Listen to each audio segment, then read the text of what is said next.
Naku po, kaya nga naman talaga dapat mag-ingat tayong lahat mga kapatid sa ating mga pinapanood at mag-ingat din tayo sa ating mga ibinabahagi. Sabi nga, think before you click mga kapatid, no? Eto na, mga nasa likod ng fake news sa social media mga tol, sinampahan na ng kaso. Sabi rito mga tol sa report ay tukoy na ng mga pulis sa Central Visayas ang dalawang individual na nasa likod ng pagpapakalat ng fake news tungkol sa umano'y prayer rally sa Cebu para kay dating Pangulong Rodrigo Duterte. Panoorin natin to mga kapatid mula sa Net25 at bigyan natin to ng reaksyon, komentaryo. Siyempre, bigyan na rin natin to mga kapatid ng kritisismo. No, bago natin to simulan, huwag mong kalimutan mag-subscribe. Click mo na rin ang notification bell para ma-notify ka whenever na may mga bago tayong reaction video tulad nito. Ulitin ko mga kapatid, tayo ay hindi nagbabalita. Okay? Ako ay nagre-reaksyon, nagkokomento, nagbibigay opinion sa mga existido ng balita. Okay? Magkaiba yun mga kapatid, no? So panoorin natin to. Balik tayo sa Mata ng Agila weekend. Natukoy na po at sinampahan na ng reklamo ng Central Visayas Police ang dalawang individual na nasa likod ng pagpapakalat ng fake news sa social media. Partikular na rito ang video ng isang pagtitipon sa Cebu na pinalalabas ng mga sospek na prayer rally ng mga taga-suporta ni dating Pangulong Rodrigo Duterte. Nako. Ang detalye sa report ni Mar Gabriel. Nag-viral sa social media kamakailan ang video na ito ng isang pagtitipon sa Cebu, kasunod ng pag-aresto kay dating Pangulong Rodrigo Duterte. Nako, masisisi na naman ang mga DDS dito mga tol. Ako hindi ko sasabing DDS to dahil posibleng hindi sila DDS at gumagawa lang sila ng gulo o gumagawa lang sila ng ingay or for content purposes mga tol. Syempre, mainit yung issue na yan noong mga panahon na yan. Nakaisip ngayon sila ng paraan, uy teka magva-viral to, teka gawa tayo ng fake news, di ba? So hindi nila ine-expect mga kapatid na magba-viral ngayong post nila at ngayon nahaharap sila sa kaso. So again mga tol, hindi ko sinasabing DDS ang nagpakalat nito o DDS ang mga gumawa nito. Ito'y posibleng mga content creators lang na gustong alam mo na mag-viral yung content nila for money mga kapatid, no? So tuloy natin to. Problema sa maling paraan no? Pinalalabas ng nag-post na prayer rally ito ng mga taga-suporta ng dating Pangulo. Pero ang totoo, kuha ito sa isang religious activity sa Cebu City. Agad na nagsagawa ng investigasyon ang mga tauhan ng Police Regional Office 7 at pagkatapos ng 3 linggo, natukoy nila ang dalawang individual na nasa likod ng pagpapakalat ng fake news. Yari kayo. Initial pa lang ito, no? Ito pa lang yung unang dalawang nakita natin. Dahil sabi ko nga kanina, masinsin yung pagtugaygay ng ating mga cyber investigator sapagkat kailangan sundin natin yung tamang proseso ng isinasaad ng anti-cybercrime law. Medyo technical yan, kaya nakikipag-coordinate tayo dun sa ating mga telco, yung mga internet provider. Maraming coordination ang ating ginagawa dyan. Ngayon, ano ba ang bunga, mga tol? Ano ba ang pwedeng maging resulta ng pagpapakalat ng mga ganitong klaseng balita na pineke, di ba, mga kapatid? Katulad na lamang nito, for example, eto na, gagamitin nating example. Siyempre, mga kapatid, kapag nag-viral yan, ang mga Pilipino, mga tol, hindi ko man nila lahat, pero marami talagang mga Pilipinong uto-uto. Sa totoo lang walang masasaktan mga tol kung ano yung napapanood nila mga kapatid sa social media, hindi na nila inaalam kung ito ba'y may katotohanan. Nagpapauto na lang sila doon. Tapos isi-share nila, sasabihin, nagtipon-tipon na ang sambayan ng Pilipino mga tol. Ay tutukuyin na nila lahat, buong bayan na mga tol, buong Pilipinas na tutukuyin nila. Siyempre, eto naman ngayon. Magsisisagutan naman mga kapatid yung mga pro Marcos. Siyempre, kasi eto lalabas to mga DDS to, mga pro Duterte to. Kasi prayer rally to para kay dating Pangulong Duterte ayon sa nag-post. Ngayon, magkakaroon ngayon ng bangayan yan mga tol.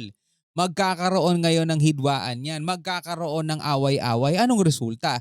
Hindi tayo nagkakaroon ng kapayapaan bagkos nagkakaroon tayo mga tol ng kaguluhan dito sa Pilipinas. Kasi malamang yung mga taga-suporta ni dating Pangulong Duterte na punong-puno ng emosyon, i-share to, ibabahagi to Sasabihin, baka itag pa nga nila si PBBM, sasabihin nila, eto na PBBM, mag-resign ka na.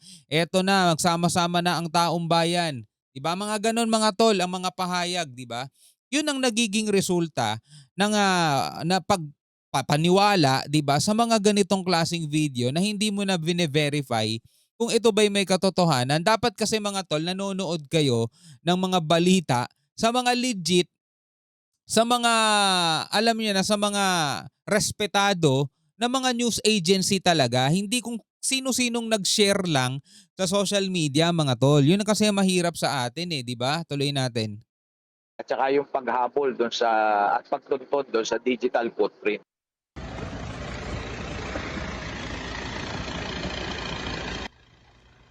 Agad na sinampahan ng reklamo sa piskalya ang dalawang sospek. Mhm. Base na rin sa direktiba ni PNP Chief General Romel Francisco Marbil.